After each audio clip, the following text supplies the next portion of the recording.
सभी का स्वागत है इस नए एक्सप्लेनर में। देखिए, अप्रैल 2026 का अंत आ चुका है और अमेरिका ईरान का ये जो पूरा गतिरोध है ना, ये अब एक बेहद ही नाजुक मोड़ पर खड़ा है। सच कहूं तो ये स्थिति बिल्कुल एक उलझी हुई 3D पहेली जैसी हो गई है, जहां हर एक छोटा सा टुकड़ा पूरी दुनिया की स्थिरता को बैलेंस कर रहा है। तो चलिए, बिना वक्त गमाए सीधे गोता लगाते हैं और समझते हैं कि इस कूटनीतिक बिसात पर असल में चल क्या रहा है। ठीक है, तो चलिए इसे डीकोड करते हैं। आज हम इस गतिरोध के 4 सबसे अहम हिस्सों को जोड़ने वाले हैं। सबसे पहले हम बात करेंगे इस कमजोर से संघर्ष विराम की, फिर ईरान के नए हॉर्मुज़ प्रस्ताव की, उसके बाद अमेरिका के लगातार बढ़ते प्रतिबंधों की और आखिर में उन कूटनीतिक अड़चनों की जो इस पूरे मामले को उलझाए हुए हैं। तो सबसे पहले बात करते हैं इस बेहद नाजुक संघर्ष विराम की। सच में ये शांति किसी भी पल टूट सकती है और इसी वजह से दुनिया भर के मध्यस्थों की रातों की नींद उड़ी हुई है। और ये टाइमलाइन इस बात को बहुत ही बेहतरीन तरीके से समझाती है। देखिए, फरवरी के आखिर में ईरान के सैन्य और परमाणु ठिकानों पर अमेरिका और इजराइल के हमले शुरू हुए थे। फिर 8 अप्रैल को पाकिस्तान की मध्यस्थता के बाद 2 हफ्ते के संघर्ष विराम की घोषणा हुई और अब 28 अप्रैल को राष्ट्रपति ट्रंप ने इस संघर्ष विराम को तब तक बढ़ाने पर सहमति दे दी है जब तक कि बातचीत किसी न किसी दिशा में आगे बढ़ती रहे। लेकिन यकीन मानिए, इस विस्तार के बाद भी तनाव अभी बिल्कुल चरम पर है। खैर, अब आते हैं दूसरे बड़े पहलू पर, ईरान का नया हॉर्मुज़ प्रस्ताव, जो 27 अप्रैल को युद्ध रोकने के इरादे से सामने रखा गया है। इस नए प्रस्ताव को समझने के लिए एक बड़े से तराजू की कल्पना कीजिए। एक पलड़े पर ईरान कह रहा है कि वो हॉर्मुज़ जलटमरू मध्य को ग्लोबल शिपिंग के लिए फिर से खोल देगा, जो कि वैश्विक व्यापार के लिए सच में एक बहुत बड़ी राहत की बात होगी। लेकिन दूसरे पलड़े पर इस भारी भरकम रियायत के बदले में उनकी एक बहुत सख्त मांग है। वो चाहते हैं कि उनके बंदरगाहों से अमेरिकी नौसैनिक नाकेबंदी को तुरंत हटा लिया जाए। सीधा सा सौदा है, कुछ दो और कुछ लो। और इस तत्काल मांग के पीछे एक बेहद ही चौंकाने वाली वजह छिपी है।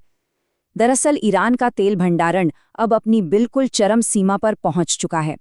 हालात इतने बेकाबू हो गए हैं कि अब उन्हें अपना तेल रखने के लिए पुराने, इस्तेमाल न होने वाले टैंकों और यहाँ तक कि कंटेनरों का सहारा लेना पड़ रहा है। जरा सोचिए, ये कितना बड़ा लॉजिस्टिक्स सिरदर्द है।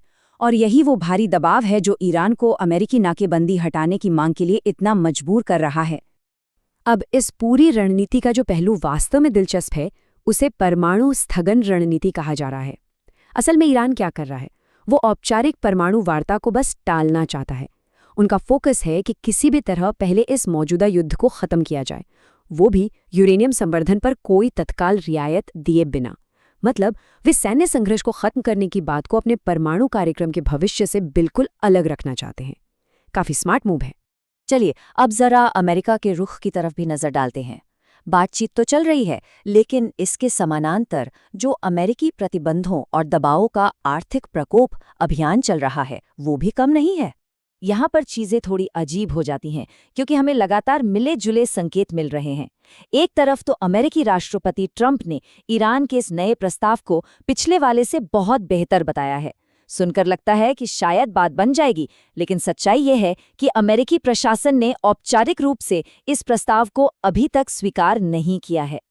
और इसके पीछे की सबसे बड़ी वजह है ये एक अकेला नंबर, 0। जी हाँ, अमेरिका अभी भी अपनी शून्य संवर्धन वाली मांग पर चट्टान की तरह अड़ा हुआ है। उनका बिल्कुल साफ कहना है कि ईरान से सारा का सारा अत्यधिक संवर्धित यूरेनियम पूरी तरह से बाहर निकाला जाना चाहिए। इस लाल रेखा पर अमेरिकी प्रशासन कोई भी समझौता करने को तैयार नहीं दिख रहा है।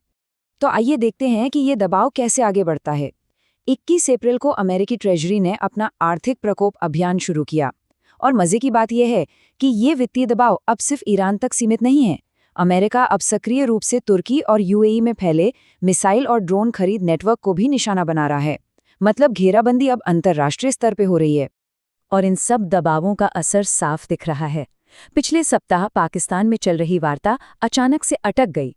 हुआ यूं कि ईरान की तरफ से रियायतें मिलने की धीमी गति को देखते हुए दूतों को कुछ समय के लिए वापस बुला लिया गया। हालांकि बैक चैनल से बातचीत अभी भी चल रही है, लेकिन ये घटना दिखाती है कि ये पूरी कूटनीतिक प्रक्रिया असल में कितनी नाजुक डोर से बंधी है। और अब हम आते हैं अपने आखिरी हिस्से पर, मुख्य कूटनीतिक अड़चनें। यही वो जगह है जहां ये दोनों विपरीत भू-राजनीतिक रणनीतियां आमने-सामने टकरा रही हैं।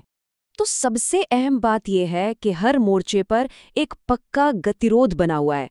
जरा इस मैट्रिक्स को देखिए। परमाणु संवर्धन पर अमेरिका को 0 संवर्धन चाहिए, जबकि ईरान नागरिक उपयोग की सीमाओं को ही मानने से इनकार कर रहा है। हॉर्मुज़ जलडमरू मध्य पर अमेरिका चाहता है कि इसे तुरंत और सुरक्षित खोला जाए, लेकिन ईरान अड़ा है कि जब तक अमेरिकी नाकेबंदी नहीं हटती वो इसे नहीं खोलेगा। और रही बात प्रतिबंधों की, तो अमेरिका बिना शर्त आत्मसमर्पण के लिए लगातार दबाव बढ़ा रहा है, जबकि ईरान किसी भी लंबे समझौते से पहले आर्थिक राहत की मांग कर रहा है। कोई भी पीछे हटने को तैयार नहीं है।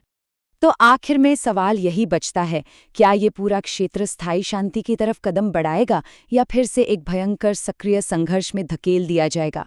खाड़ी में तनाव इस वक्त चरम पर है। आने वाले कुछ दिनों में इस्लामाबाद में जो भी होगा वो तय करेगा कि ऊंट किस करवट बैठता है।